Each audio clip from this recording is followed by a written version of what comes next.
example. Why? So, Chairman, whatever savings we make, it should go to the Kenyan people. But the way to cure that, let them commit. And then Parliament will check later whether in this transaction there was associated cost of an agent, because that is how things can happen. Lastly, the way forward, I have always said it, and I know 100%, Kenya may end up getting over 350 billion Kenya shillings if we follow part of them. And the many suggestions that I have heard from many people who have appeared before you, Chair. One, this issue of listing SAFARICOM came up even when I was in the corridors of power. So it's not something new to me. And therefore, whatever I'm saying is just to remind even the people who are there today. But there were better proposals than now. Why are we falling back to inferior proposals? The proposal which I would give, which even them they know, break SAFARICOM into 3. And you're not doing anything much. Breaking in paper, you're not breaking it like with Nyoro. Break SAFARICOM into a telco. Number 2, into a fintech. And number 3, into a tower company. The sum total of the 3 will be much more valuable than the whole. That's one. The second option, that is one option. The second option, if we really need money so fast and you don't have time to break down, it is very simple. It will take us very little time to list SAFARICOM PLC in the London Stock Exchange. The London Stock Exchange now, they are actually begging people to list in London because the global market have tilted towards America. So the LSE is now dry in terms of listing. If you show a signal you want to list, they can even send their finance minister here in Kenya tomorrow to list in the LSE. Once we list in the LSE, we expose SAFARICOM into the global markets. So people who don't know SAFARICOM, they only know M-Pesa, they'll get to know there is this profound company called SAFARICOM.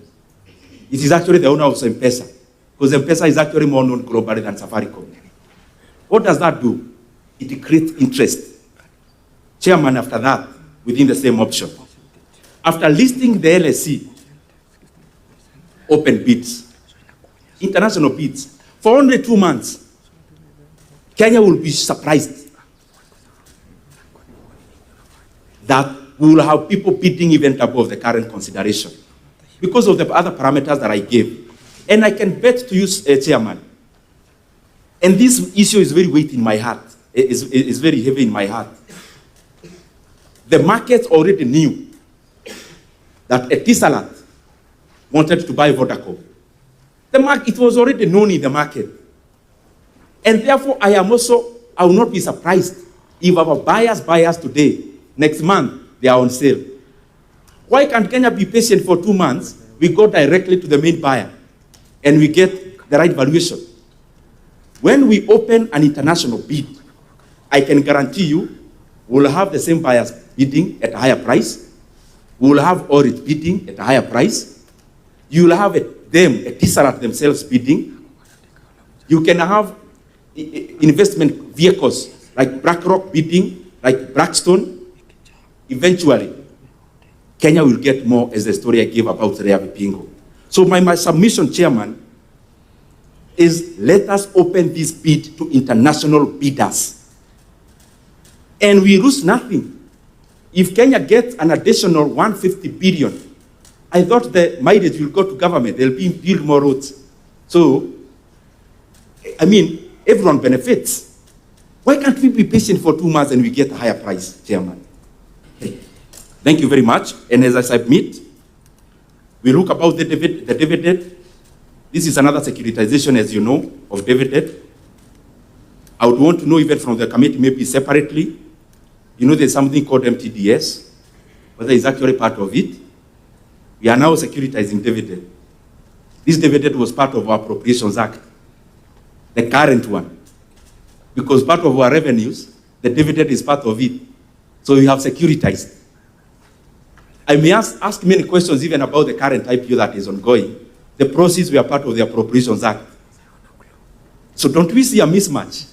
We have securitized dividend for the next many years, yet in our long-term and medium-term planning as a country, it is already accounted for as a revenue direct to the consolidated fund. I think Kenyans deserve answers on that.